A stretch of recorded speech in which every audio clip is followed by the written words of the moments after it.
Ric Bucher's covered the NBA since the early 90s. He is now joining us live, Fox Sports NBA analyst. All right, let's first start with this. Harden, Kevin Durant, Kyrie. It sounds entertaining. Do you think it fits?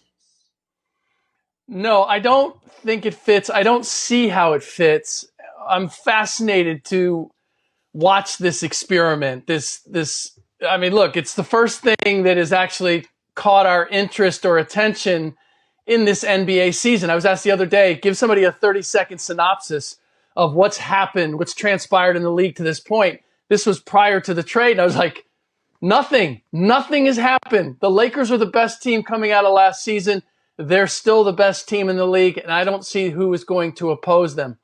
Now at least we have this potential of the Nets being that team. But Colin, I'll ask you, I've never seen a situation where you take three unhappy people and you bring them together and they find happiness together. If there's a story out there like that, I've yet to hear it.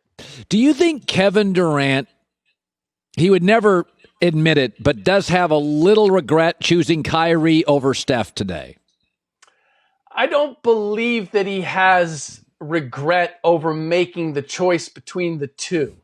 Does he have regret that he hitched his wagon to Kyrie?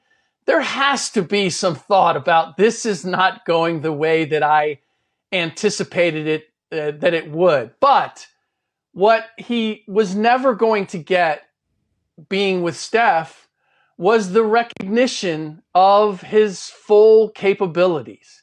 He was the two-time finals MVP, and yet it was still looked at as Steph's team and always was going to be, and that Steph was the driving force behind those championships.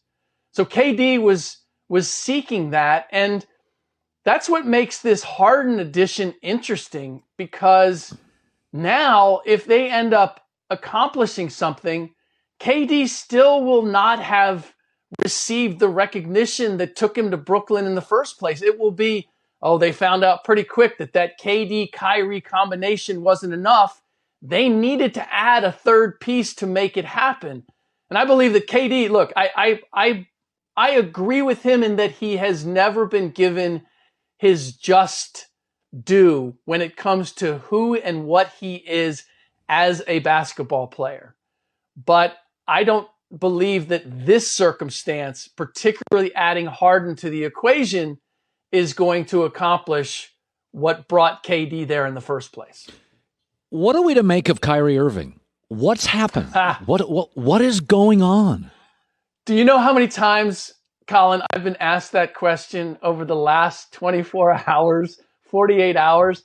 And my stock response is, you're asking me to look into the mind of Kyrie the artiste, in much the same way you'd ask me to look in and look at a painting by Basquiat or Picasso and say, what do you think he was thinking there? What's behind that?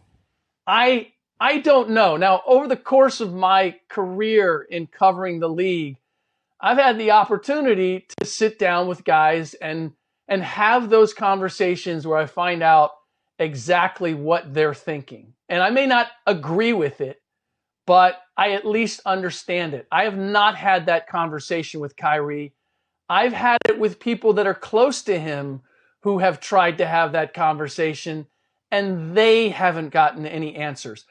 I guess the simplest explanation I can give you is that Kyrie is trying to make himself relevant above and beyond being a basketball player, but he does not know how to do it. And in the meantime, he's undermining his true platform, which is his ability to be a great basketball player. Yeah, it is. How do you think Adam Silver looks at all this? I mean, James Harden basically just throws his teammates under a bus. Do you think the commissioner has any concern? Because we know he didn't like KD going to the Warriors because he felt it was lopsided. This morning, Adam Silver, what do you think he thinks about this Brooklyn team now?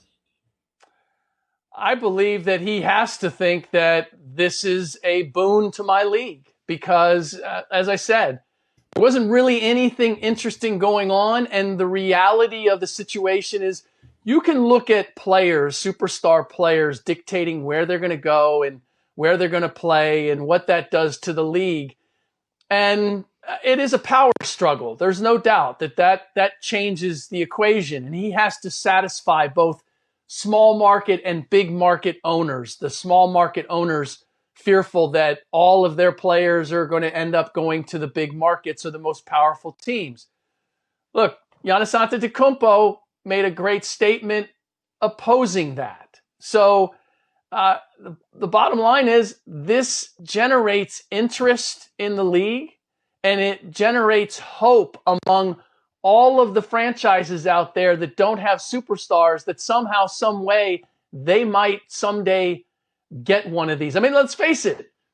We're talking about 3 superstars going to the Brooklyn Nets. Yeah. If that doesn't engender optimism among other franchises that haven't had this opportunity, well, it well should. It well should. Whether it's realistic or not among their fan bases, it should. And let's face it, the attraction and the popularity of the league has now shifted to transactions. Yeah. The hope of a player going someplace, as opposed to the idea that, I watch the game and my team winning or losing is what attracts me. It really is. It's the possibilities is what makes the NBA own as much of the sports landscape as it does. And whether we like it or not from a competitive standpoint or the actual machinations of the league, the fact of the matter is that's where the NBA's bread is buttered right now. And this adds to that. Yeah, good stuff, Ric Bucher. Good seeing you, bud. Haven't talked in a while. Thanks, man. I know. Same, Colin. Hi, everybody. Thanks for watching. Subscribe here to get the latest from the show. Also, be sure to check out more of the best clips from The Herd or go watch a few segments from other shows on FS1.